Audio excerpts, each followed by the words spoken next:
Testing. One of the greatest writers in the world, George Bernard Shaw, said, "To make a good sword, the iron needs to be beaten over and over again. And so it is with making a good woman." Well, what say you all? I'm sure all the girls and ladies out there are ready to kill me. Well, ladies and gentlemen, I repeat, ladies and gentlemen. I mentioned ladies first, didn't I? Well, I'm a fine gentleman. A very good morning I bid to the master of ceremonies, wise judges, parents, teachers, and dear friends. I want to make this day a special day. As such, I shall speak on the topic, the neglected wonder of the world. Want to know more? Listen, listen, listen. My opening statement is just one of the many common incidents that degrade women. Well, here are a few stereotypes of women. Women are gossip mongers. Women act irrationally. Women are fussy, and the list runs longer than my arm. There are many crude and cruel remarks like these. Some women will get hurt, some just laugh it off, some will sneer, and some will burst out in anger. In a novel The Curse by Lee Soo-Ann, which we studied in Form 5, it depicts women as a curse lot. Azrin, Madhuri, Normala, the old lady, and all the other women suffer because they are women. That is all. And yet such views are celebrated and cherished mostly by women. And Lee Soo-Ann is not a man. Recently, we had a 21st century classroom discussion. The topic was, what do you think of women? That was a brave teacher to get crazy boys like us to discuss such a topic. Anyway, after Googling and Googling, we found some nasty quotes. Pardon me, all the women out there, for saying it.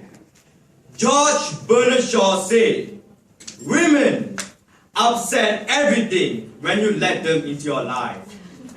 My friends all agreed that their lives were calm, cool, and colorful until those cute little darlings are sugar and spice and everything nice began encroaching into their lives. The boys' handphone suddenly becomes private and personal. They began to quarrel with their siblings over the unsanctioned use of their handphones. Why?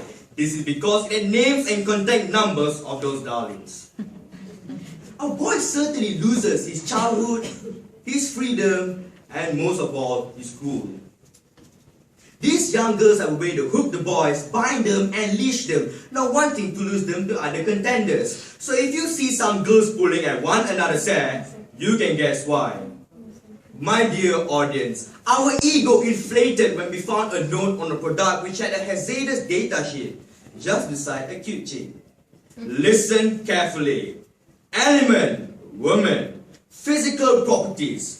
Boils at absolutely nothing. And freezes for no apparent reason. Chemical properties reacts well to gold, diamonds, and all precious stones. Common use, a highly effective leaning agent. Hazards turns green when placed alongside a superior specimen. Ingenious, don't you think? Just then, a friend reminded us, "Hey, your moms are also women." Oh yes, yet all the while we enjoyed reading all the negative remarks about women. One in the group said, "Moms are not women. We gave all sorts of names but had to settle for those golden words. Women or mothers. Call them dear, darling, mom, amma, Irma, anything. What's in a name? A rose called by any other name smells just as sweet," said Shakespeare. My dear friends, I am sure you will agree with me that the person behind all your successes is a woman. When you take home a school report card, fathers take a look, make a nasty remark, and soon it is forgotten. But with a woman at home, the nagging will begin and there's no end to it until the next examination results. To be continued or subdued. Mothers are the greatest people in the world, never mind the few unmotherly creatures. Our first teacher is our mother, and forever will be. Mothers are perpetual teachers and intellectuals. Even if they do not get a diploma in education, they are still our first teachers and educators. They teach us the words to communicate with, the vital manners and etiquette, and also about eating healthy food.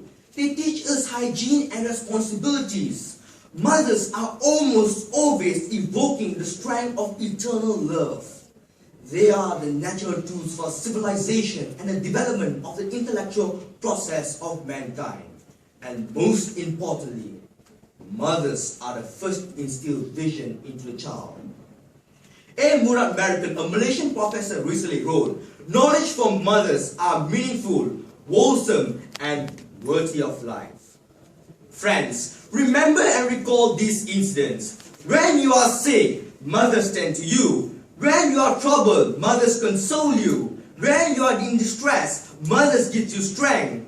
When you are injured, the only person who are alarmed are mothers. "My son, my child," they will scream.